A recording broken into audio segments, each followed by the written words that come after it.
good evening, and very special Halloween greetings from the East Coast.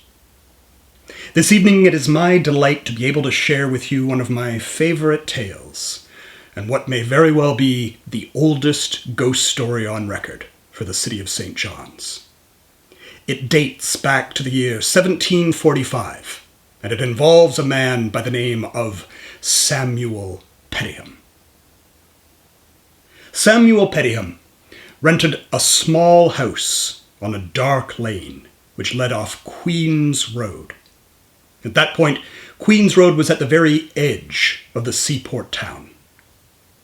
Pettyham acquired the services of a housekeeper, a woman from the area who would come in during the day to cook and clean, but who refused to spend a night in the dwelling house. She expressed her concerns about Pettyham remaining alone in the building, but he dismissed her worries. One night, shortly after the time of his arrival in the building, Pettyham was reading by lamplight in the kitchen, and just as he was about to close his book and turn in, he thought he heard the click of a door latch. And looking up, he saw the latch to the back door rise into the air, hesitate for a moment, and then sink back down into place. Now, the bolts to the door were shut, and so the door did not open, but fearing burglars, and remembering that the front of his house was unlocked, Pettyham raced to the front of the home and slammed home the bolts. No sooner had he done so than that latch too began to rise into the air, hesitate for a moment, and then slowly sink back down into place. At this, Pettyham was determined to see who was responsible, and he quietly slipped back the bolts. He then threw the door open wide, but there was no one there. At first, Pettyham was suspicious that it was the actions of local youngsters out to frighten him, but as the weeks wore on, the same lifting and lowering was repeated, always without any sign of a human culprit. And as the weeks wore on, about a month or so after, Pettyham had all the proof he needed that the lifting and lowering of latches had an altogether unearthly origin. As the legend is told, Pettyham had been attending a dinner party in the west end of St. John's, and as it was late, his host offered to drive him home, hitching up his horse and carriage.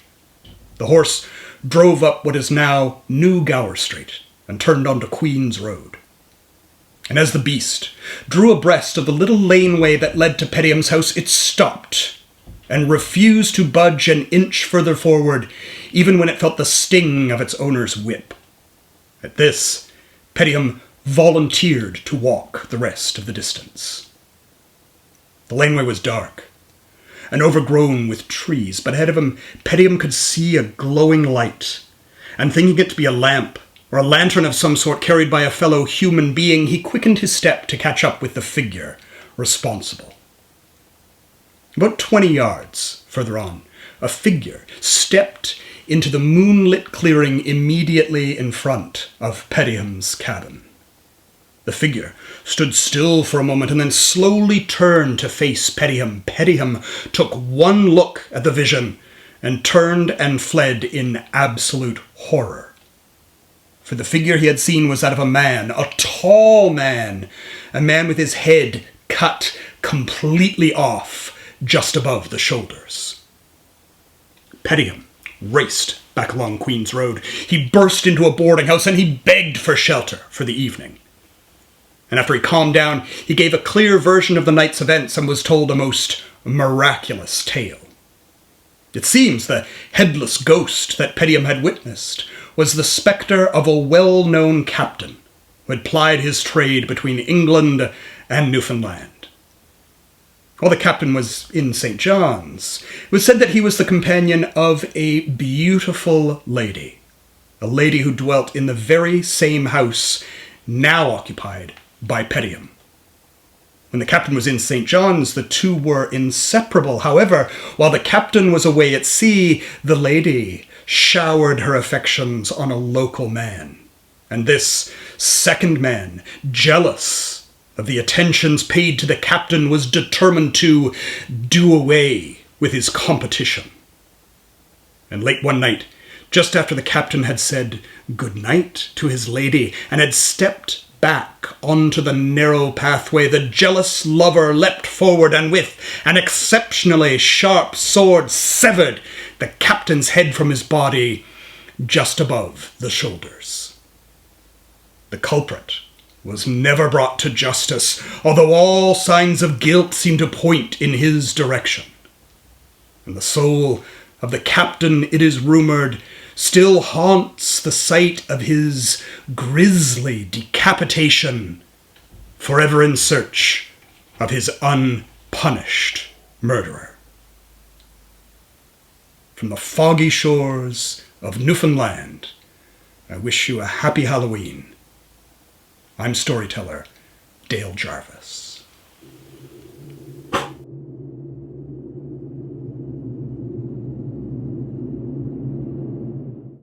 What do you do when the world starts calling your name? What do you do when everybody's feeling the same? What can you do when you wanna shake it up? Well, your time to shake is out of luck. What do you do when the weight can't carry her? What can you say when language is your barrier? Where you gonna go when they wanna bring you down? Live where you're from, you ain't never leaving town. Na na na na na na na na. You're getting older. Na na na na na. You're growing colder. Na na na na na na. Devil on both shoulders. The devil on both shoulders.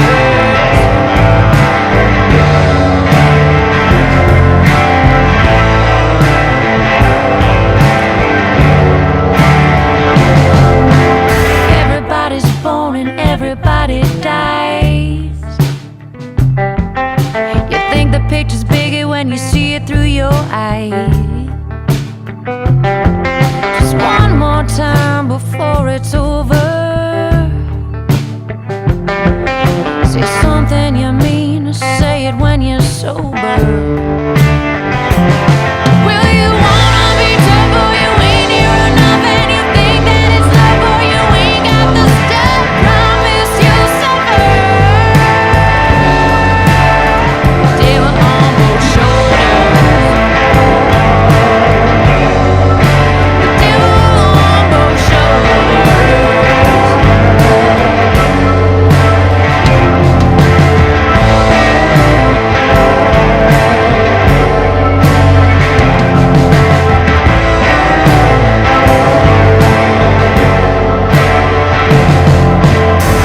What do you do when the world starts calling your name? What do you do? Everybody's feeling the same. The only one believing in the story that you bought. Not the one who's guilty if you're not the one who's caught. Nah, nah, nah, nah, nah, nah, nah. You're getting older. Na na na na na, you're growing colder. Na na na na na, devil on both shoulders. The devil on both shoulders. The devil on both shoulders, yeah.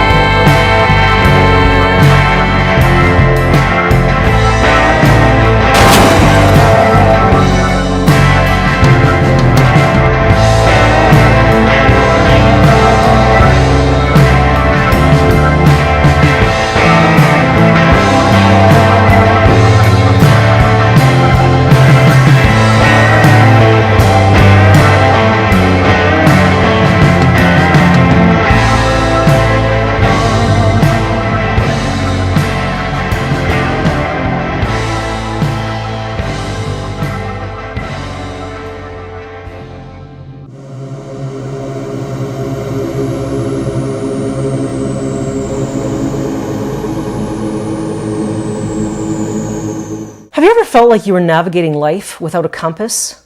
Like there were no solid bearings, only vague signposts? Well, I spent most of my teens and 20s in that state, a state that I can only describe as limbo. And then, one night in my early 20s, I was watching Apocalypse Now. Marlon Brando, the central character toward the end of the film, has a line. He says, "If everything around you were in doubt, could you still trust yourself?" I shut off the movie, and in that moment, I wasn't watching a movie anymore. I was having an existential thought process bigger than anything that I had ever had in my years of therapy.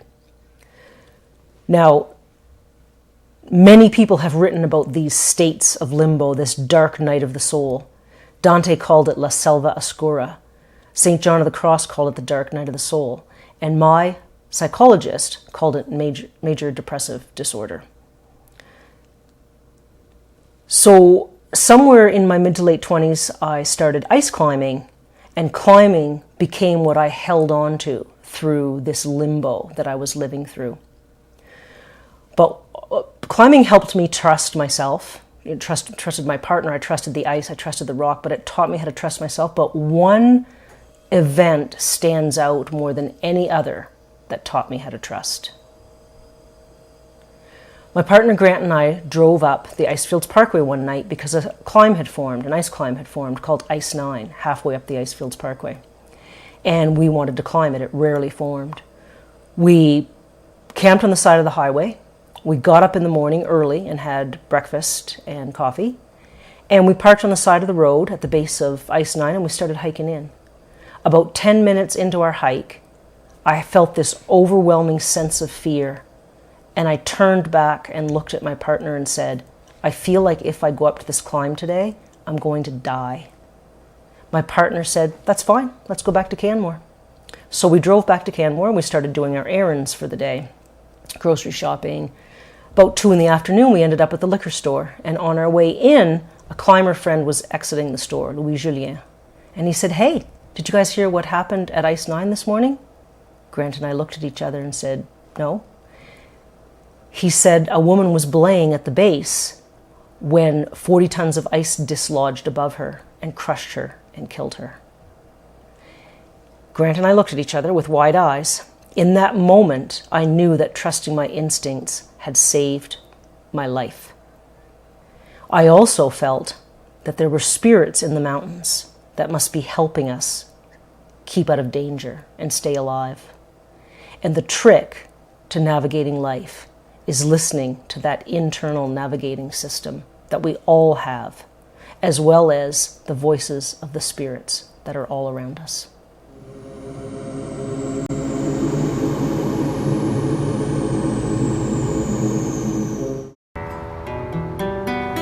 An old cowpoke come riding up one dark and windy day. On a hill he rested as he went along his way.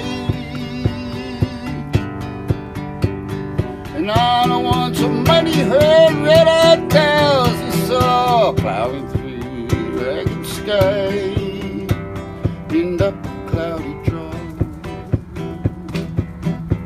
Yippee-yi-yi, yippee-yi-yo. Ghost riders in the sky.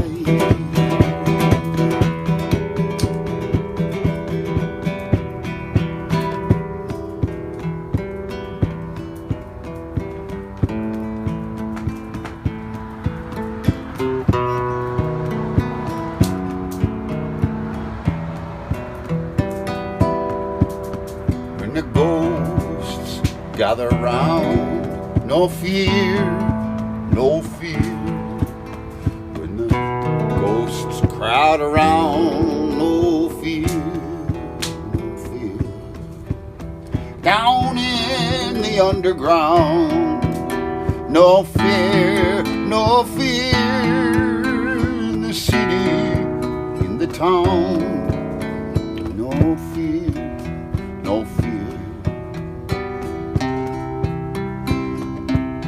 Be happy,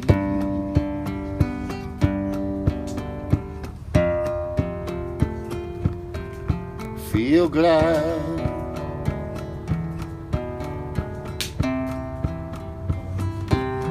That those ghosts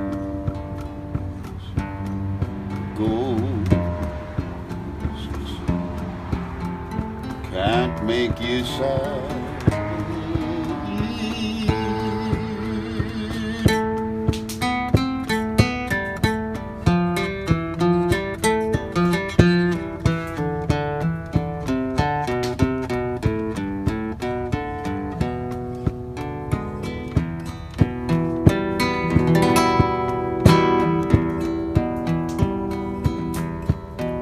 Make up like a clown, no fear, no fear. Break up, swallow down, no fear, no fear. When the ghosts come crawling around, no fear, no fear. Swallow bourbon down, no fear. Be happy, be glad, at peace, and abolish sad. Be happy, the ghosts can't mess with you. Be happy.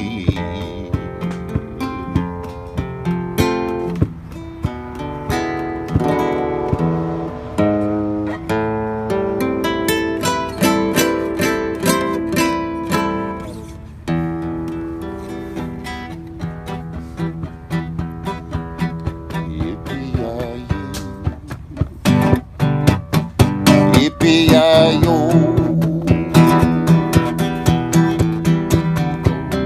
striders in the sky. Yippee-yi-yi, yippee-yi-yo,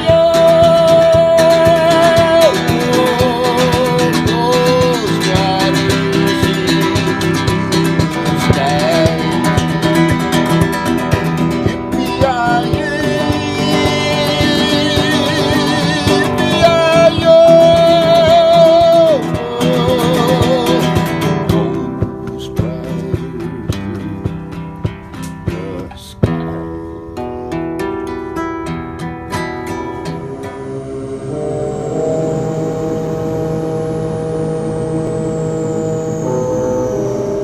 Ship in a bottle. I peeked through the woods to make sure it was still there, that it hadn't been a figment of my imagination, a trick of the eyes in the half-light. But there, among the gray-brown tree trunks and rocks, was the unmistakable shape of a human structure. What was it, I wondered? Whatever it was had been there a long time, the walls faded and weathered to the same hues of the forest. There was no way in from our yard that I could see, no path through the underbrush or the road or the neighbors on the far side, although cats periodically appeared in our yard from that direction, slipping past the ferns and mushrooms and fallen branches. The only way in that I could see was from the bay. I busied myself until low tide, then double-checked my watch to make sure I still had time before school pickup. I would only be gone half an hour at most, I reasoned. My rain boots clomped over the still glistening grass, seaweed, and pebbles as I picked my way through the yard, over the beach, to the edge of the wooded lot. I stood for a moment, hands in pockets against the chill, considering my entry points. It would be a tight squeeze. I scrabbled up the embankment to the tree line. A crow took wing with an explosion of flapping and cawing, and I screeched in surprise. Then I laughed. At myself and the situation. What on earth was I doing? A nearly middle-aged mother mucking about in my wellies after what? We might want to buy the land to stop someone building next door, I rationalized, so I might as well see what was there. But really, I just wanted to know. What could possibly be there contained in the overgrown forest? I approached the most likely place to fight my way in, The fat-bottomed orb weavers had been busy, sitting in wait for autumn flies and wasps. I shuddered at the thought of walking face first through those webs, the sticky tendrils wrapping across my eyes and nose and mouth. I should just go home, I thought, but I caught sight of the roofline of the structure and grabbed a stick to brush away the webs in front of me, apologizing to the hard-working spiders. I kept sweeping away the webs as I picked my way in deeper and deeper, hyper-aware of every movement and sound around me.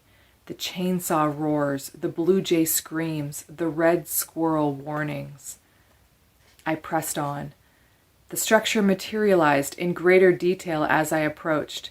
Small windows, a door, a wood stove chimney. It was a compact cabin. I moved toward it, and the light shifted. It was like clouds had passed in front of the sun, except that was impossible with the weather being so overcast. The birds and animals went silent, and I couldn't hear the chainsaw from next door any longer. It wasn't just quiet, I realized with a shiver. It was the total absence of sound. I grabbed for my phone, my tether to reality, to humanity, to help, but it was gone from my pocket. Had I dropped it? I searched the ground at my feet and backwards along the route I had taken, but there was nothing. And I realized, with growing dread, no hint of the path I'd taken from the bay. I slowly turned a circle, convinced if I just looked hard enough from every angle, I could find my way again. I felt panic bubbling up, the growing knowledge that I had made a terrible mistake. And beyond the fear, despair. I realized with a jolt that it wasn't mine. It was coming from the cabin. It was the feeling of depression that sucks the air and light and energy from the room. It muffles laughter and strips smiles.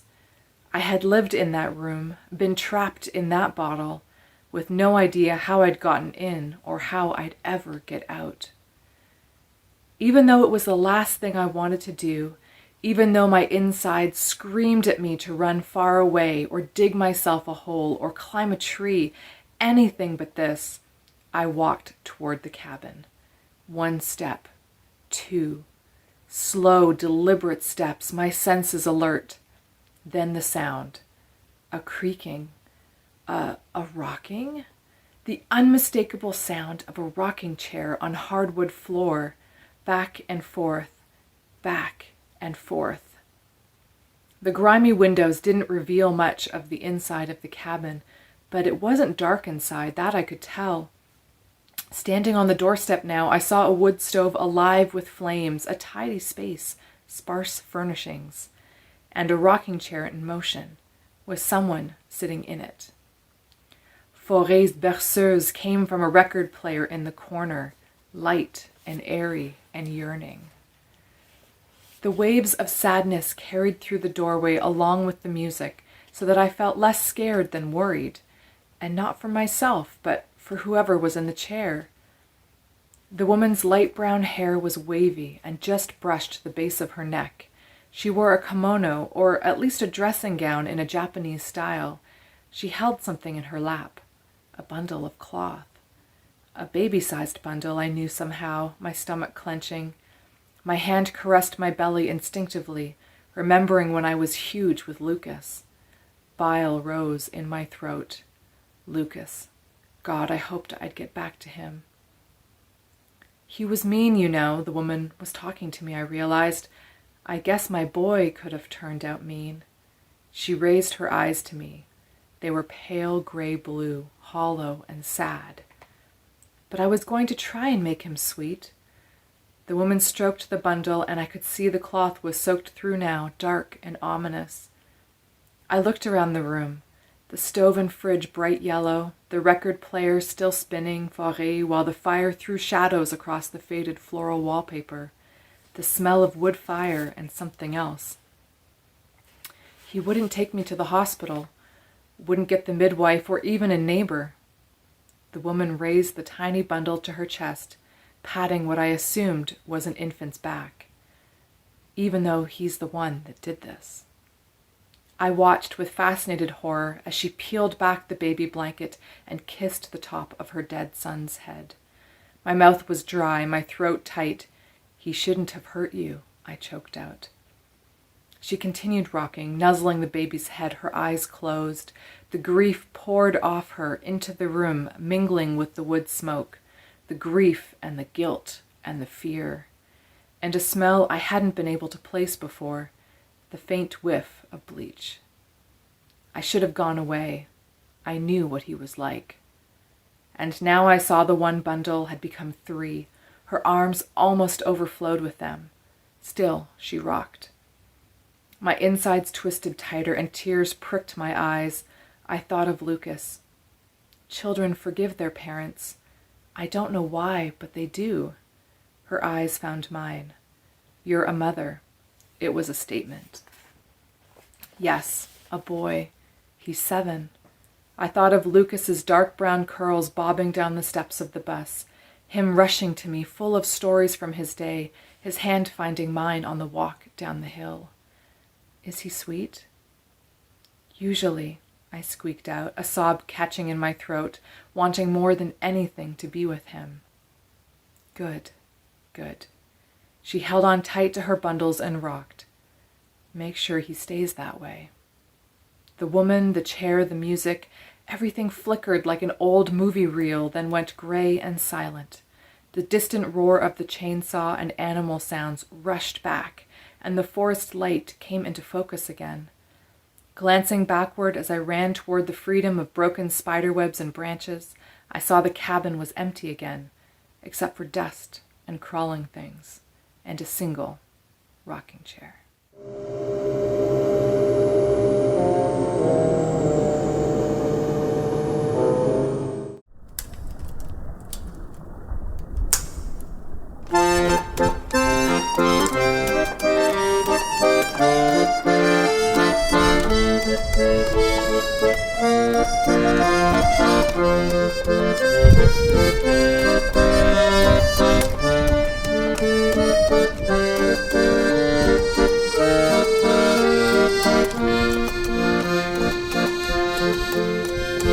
You knew as well as I that it stood on crippled legs, whatever it was we called it our own.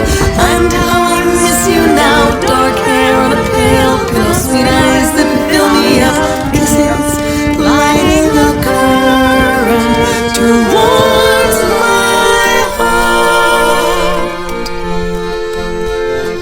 All I feel is my palms are cold from a locked door. All I hear is loneliness, the silence of your shroud. And how I miss you now, dark hair on a pale pillow, sweet eyes that fill me up, kisses lighting a current towards my heart.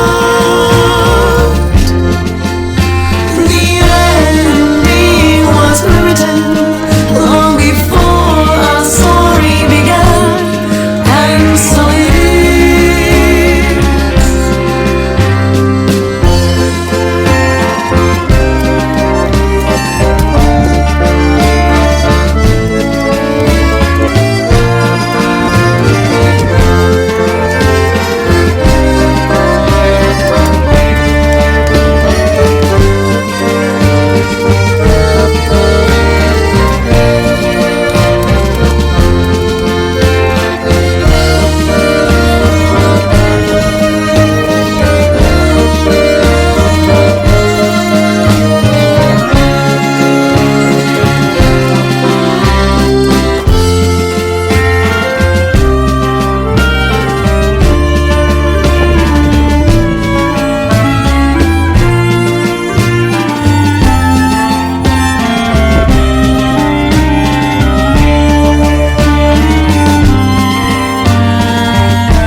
Don't expect more from me, I never offer to shed more than just our thoughts those cold autumn nights. And those sweet eyes that fill me up. Kisses lighting a current towards my heart. My lonely heart, my lonely heart, my lonely heart, my lonely heart.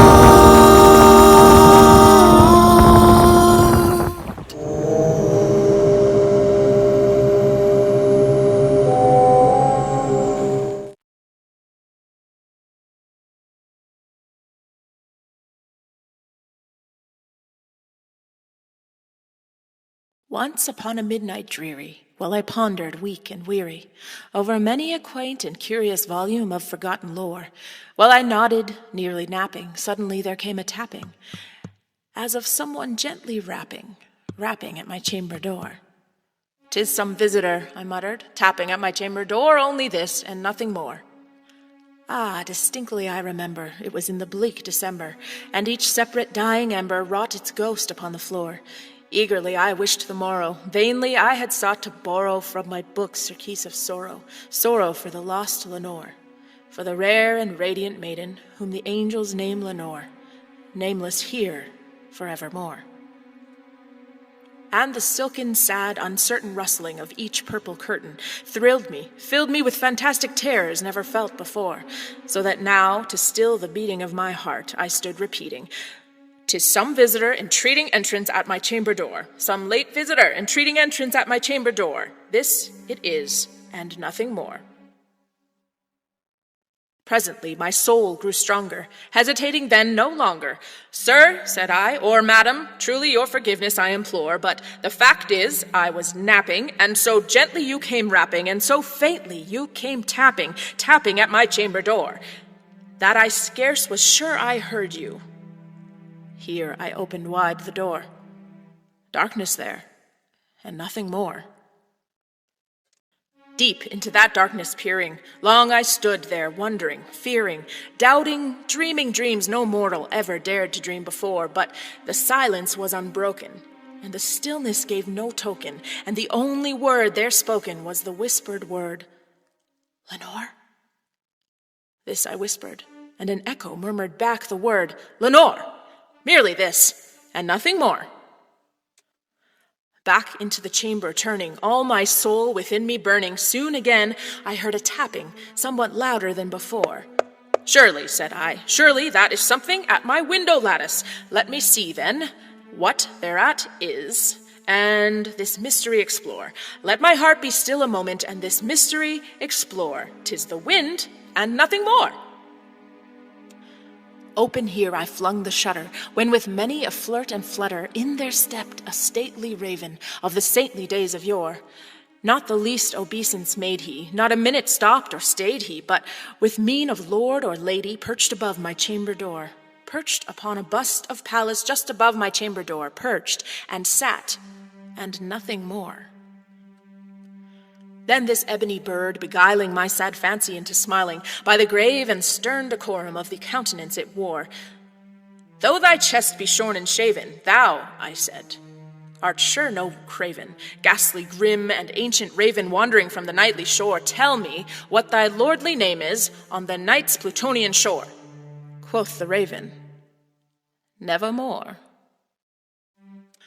Much I marveled this ungainly fowl to hear discourse so plainly, though its answer little meaning, little relevancy bore. For we cannot help agreeing that no living human being ever yet was blessed with seeing bird above his chamber door, bird or beast upon the sculptured bust above his chamber door, with such a name as Nevermore. But the raven, sitting lonely on the placid bust, spoke only that one word, as if his soul in that one word he did outpour. Nothing farther than he muttered, not a feather than he fluttered, till I scarcely more than muttered, "Other friends have flown before. On the morrow he will leave me, as my hopes have flown before." Then the bird said, "Nevermore." Startled at the stillness broken by reply so aptly spoken, "Doubtless," said I, "what it utters is its only stock in store, caught from some unhappy master, whom unmerciful disaster followed fast and followed faster, till his songs one burden bore, till the dirges of his hope that melancholy burden bore, of never, nevermore. But the raven, still beguiling all my fancy into smiling, straight I wheeled a cushioned seat in front of bird and bust and door. Then, upon the velvet sinking, I betook myself to linking fancy unto fancy, thinking what this ominous bird of yore, what this grim, ungainly, ghastly, gaunt, and ominous bird of yore meant in croaking nevermore. This I sat engaged in guessing, but no syllable expressing, to the fowl whose fiery eyes now burned into my bosom's core. This and more I sat divining, with my head at ease reclining on the cushion's velvet lining that the lamplight gloated o'er. But whose velvet violet lining with the lamplight gloating o'er, she shall press, nevermore. Then, methought, the air grew denser, perfumed from an unseen censer, swung by seraphim whose footfalls tinkled on the tufted floor. Wretch, I cried, thy God hath lent thee, by these angels he hath sent thee, respite, respite and nepenthe from thy memories of Lenore. Quaff this kind nepenthe, and forget this lost Lenore. Quoth the raven, nevermore. Prophet, said I, thing of evil, prophet still, if bird or devil, whether temper sent or whether tempest tossed thee here ashore, desolate yet all undaunted, on this desert land enchanted, on this home by horror haunted, tell me truly, I implore, is there balm in Gilead? Tell me, I implore. Quoth the raven, nevermore. Prophet, said I, thing of evil, prophet still, if bird or devil, by that heaven that bends above us, by that God we both adore, tell this soul with sorrow laden, if within the distant Aidenn it shall clasp a sainted maiden whom the angels name Lenore, clasp a rare and radiant maiden whom the angels name Lenore. Quoth the raven, nevermore. Be that word our sign of parting, bird or fiend, I shrieked, upstarting. Get thee back into the tempest and the night's Plutonian shore. Leave no black plume as a token of that lie thy soul hath spoken. Leave my loneliness unbroken. Quit the bust above my door. Take thy beak from out my heart and take thy form from off my door. Quoth the raven, nevermore. And the raven, never flitting, still is sitting on the pallid bust of Pallas just above my chamber door, and his eyes have all the seeming of a demon's that is dreaming, and the lamplight o'er him streaming throws his shadow on the floor, and my soul from out that shadow that lies floating on the floor shall be lifted nevermore.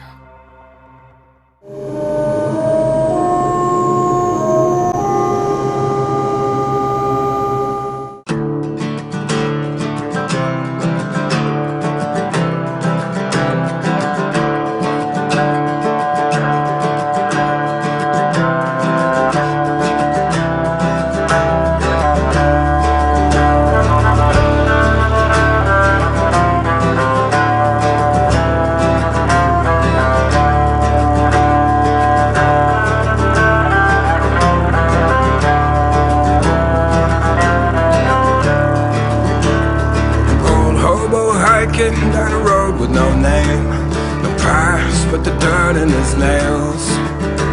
And the steam trains are gone, but the tracks are still there. At night he hears the songs in the rails. Wrought iron brickwork, crumbling hotels, story of a working woman's bed. And the piano's a birdcage and the taps are run dry, but the good times still ring in Molly's head. And I am the voice in the floorboards, I am the smoke in the walls, I am the ghost of an old lonely building. In my time, I swear I've seen it all, and now I wait for the big wrecking ball.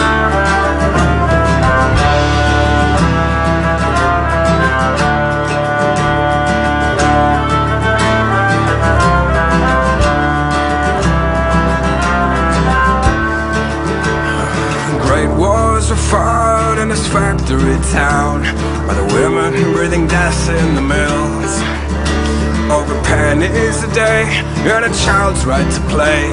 The gunshots rain down from the hills. Strikers, militias, wobblies and priests, they all scratch their names in my walls. And now their blood turns to dust when we bury the past. No more stories when the last hotel falls. I am the voice in the floorboards. I am the smoke in the walls. I am the ghost of an old lonely building. In my time, I swear I've seen it all. And now I wait for the big wrecking ball.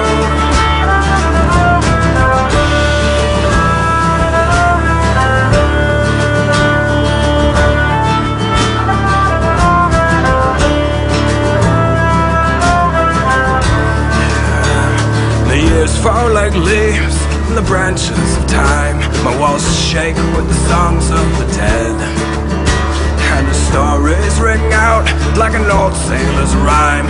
When I'm gone, there'll be silence instead. So take the plugs from your ears, put your head to the floor.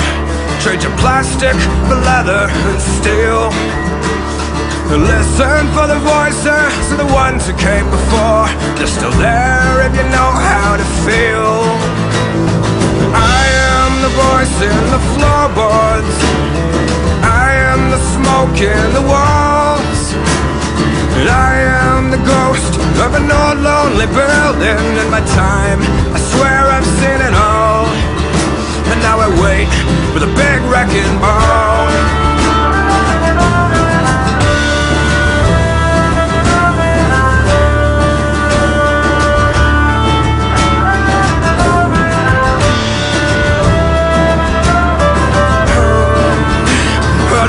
Go to war, but the rich go to hell. And one day it's all going to burn. And dead soldiers leave nothing but stories to tell. In their graves I can still hear them turn. Silence is gold for the ones at the top. They buried the living memory. But now the grave digger's hands can make the great machine stop. Take the shovel and set yourself free. And I am the voice in the floorboards. I am the smoke in the walls. And I am the ghost of an old lonely building. In my time, I swear I've seen it all. And now I wait for the big wrecking ball.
Thomas Ritter gripped the reins, slowing his horse as he surveyed the mountain range on the horizon. Against the vast Alberta sky, the Rockies were a faint memory.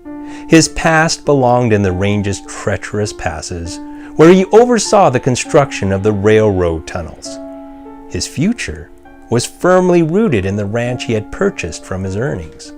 Ritter owned a luxurious home, several acres of land, and enough cattle to enjoy a comfortable life. A pair of fawns loped across the field toward a gully near the edge of his property. Decades of overflooding from the nearby river had carved the ravine out, leaving watering holes for the deer and other animals in the area. Ritter snapped the reins of his horse and rode toward the gully, scaring off the fawns.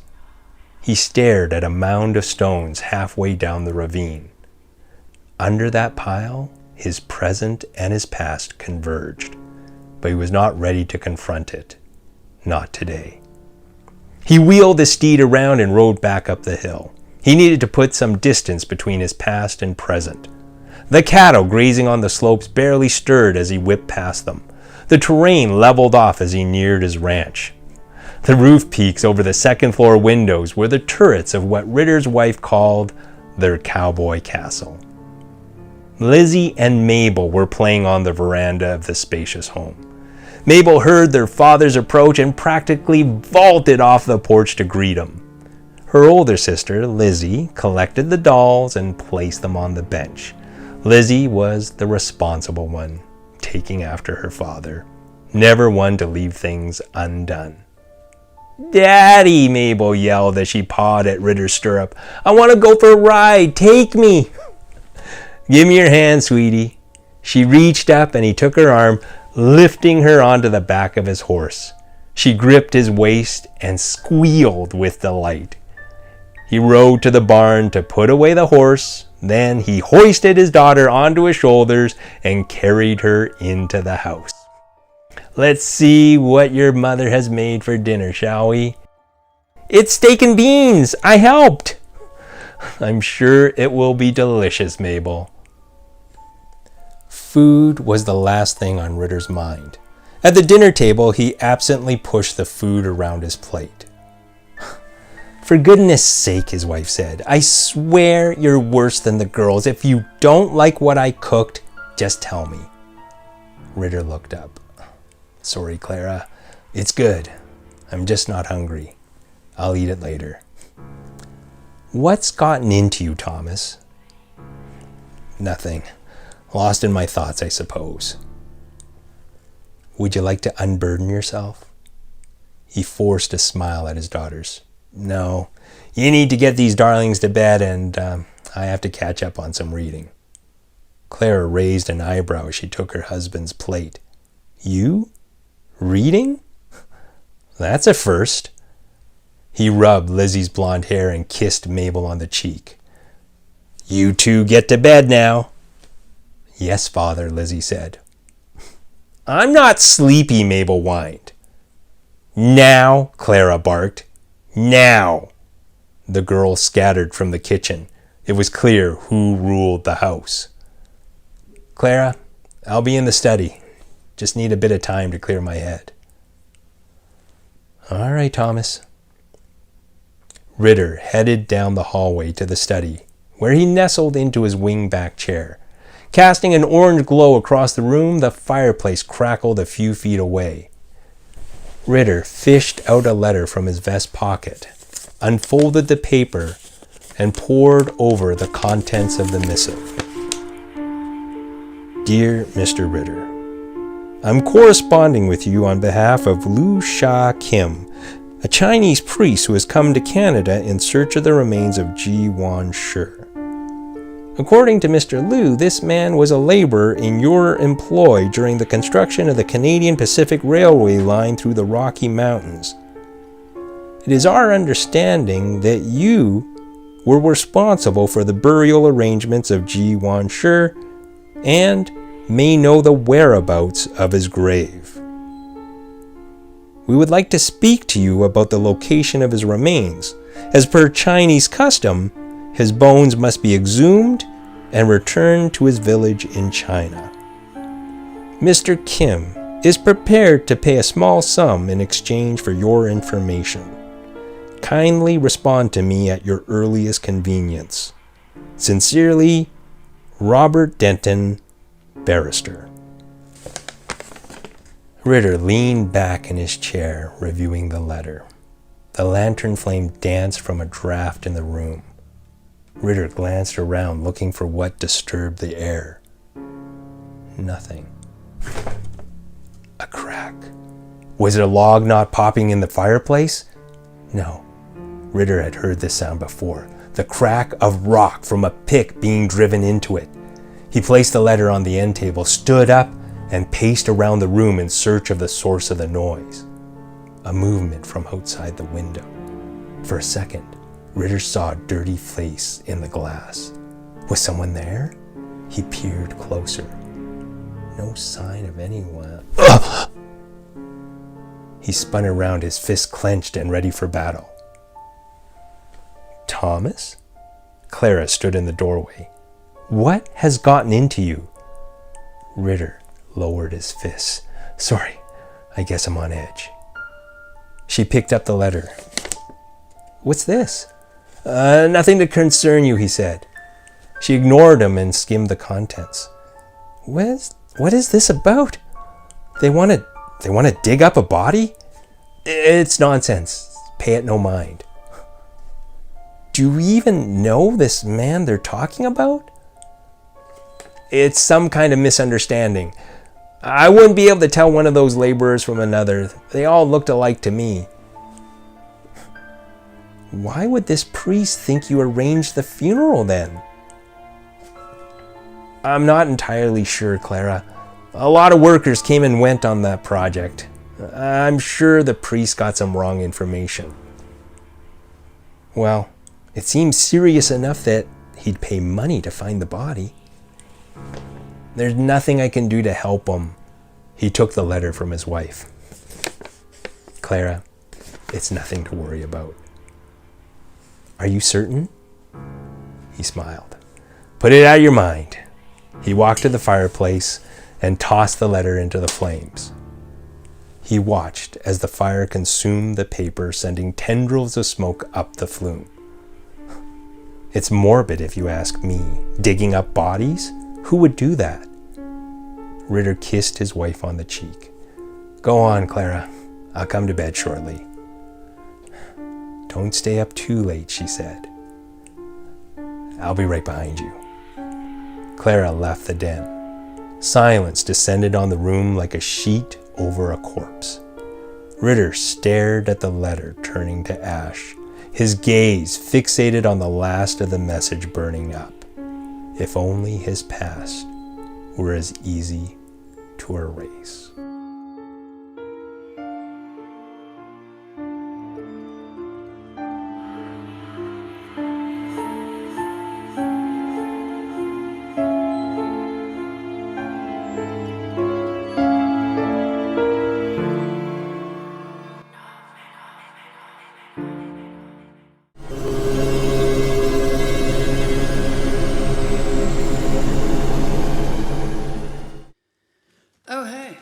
I love murder ballads.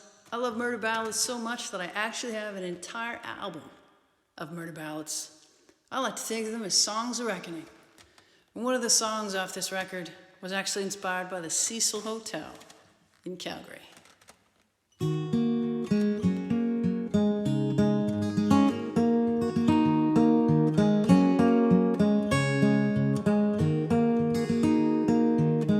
He worked in months, ain't been home in 12. Got myself a room down at the Cecil Hotel.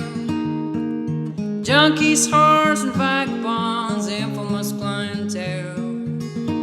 If walls could scream that wet, the stories they tell. Before I go to sleep at night, pray the devil don't find me dead. Say Christopher around my neck, got a Bible near my bed. I get down on my knees, pray the devil don't find me dead. Well, I sleep with one eye open and a shotgun by my head. I sleep with one eye open and a shotgun by my head.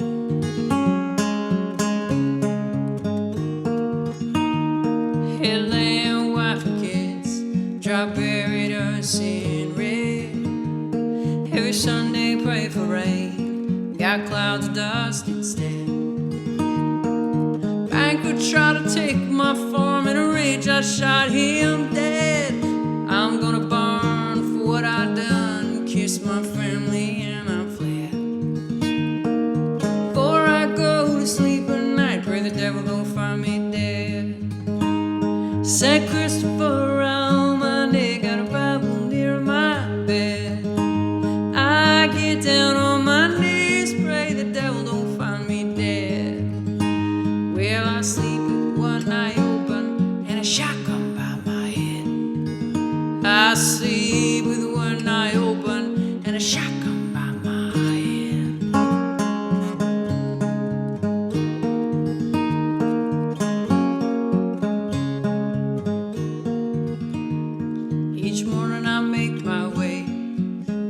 this Sally Ann. I join the food line, try to find some kind of work if I can. I live among the shadows, no beauty for the damned. I spend my days alone, life of a wanted man.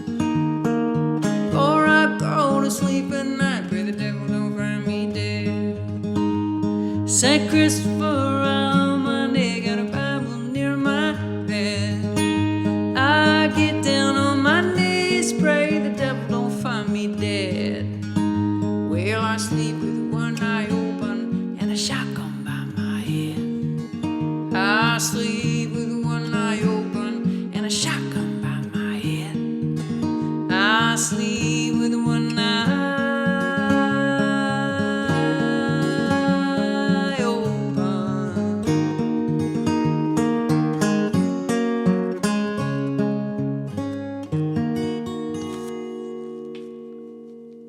Cecil Hotel. True story.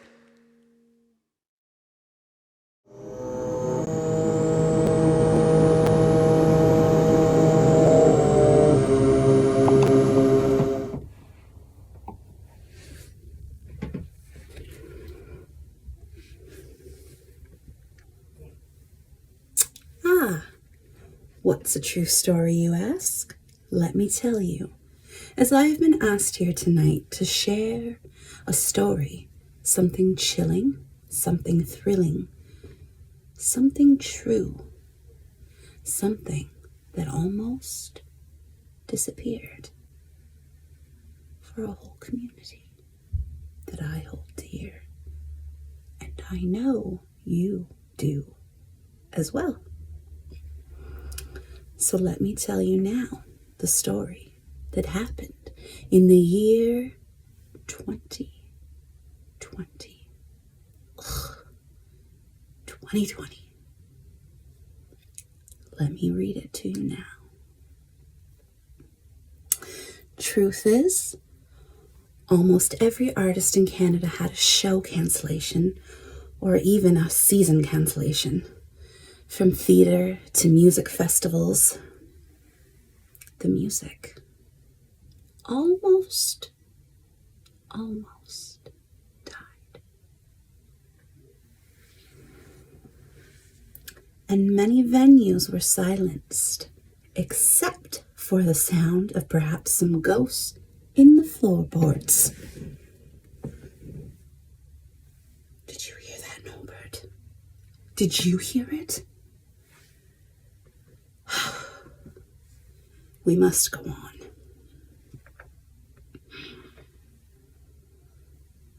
Thankfully, we can celebrate the artists through programs like this. Bravo to all on today's show who have given of their time and art to the Habitat for the Arts in Jasper, Alberta. And bravo to you who have supported this program by purchasing tickets. When the doors closed at Habitat on March 13th, Friday the 13th, the cancelled signs went up on a year's program of workshops, including a book fair and the Jasper Fringe Festival, the annual year-end of art exhibition now, and numerous music, theatre, and live events. From a space that once echoed with laughter and applause, the silence now competes with the time before programming, before we drag tables and chairs together, before we set up ladders and lights. Pivot, they said. The arts wrote the book on pivot. This is only the beginning of where Habitat can be found, still supporting artists and bringing entertainment to the community, still offering you ways to engage in all things art. So goodbye for now. We shall meet again on December 26th for our annual dinner theater and variety show. With no dinner, of course. In closing, you should know words are spells, so I spin this spell to you. It is art that makes life, makes interest, makes importance. And I know of no substitute whatever for the force and beauty of its process. Thank you for listening to our story and continuing to support the arts. Have a happy Halloween, and may 2020 get better.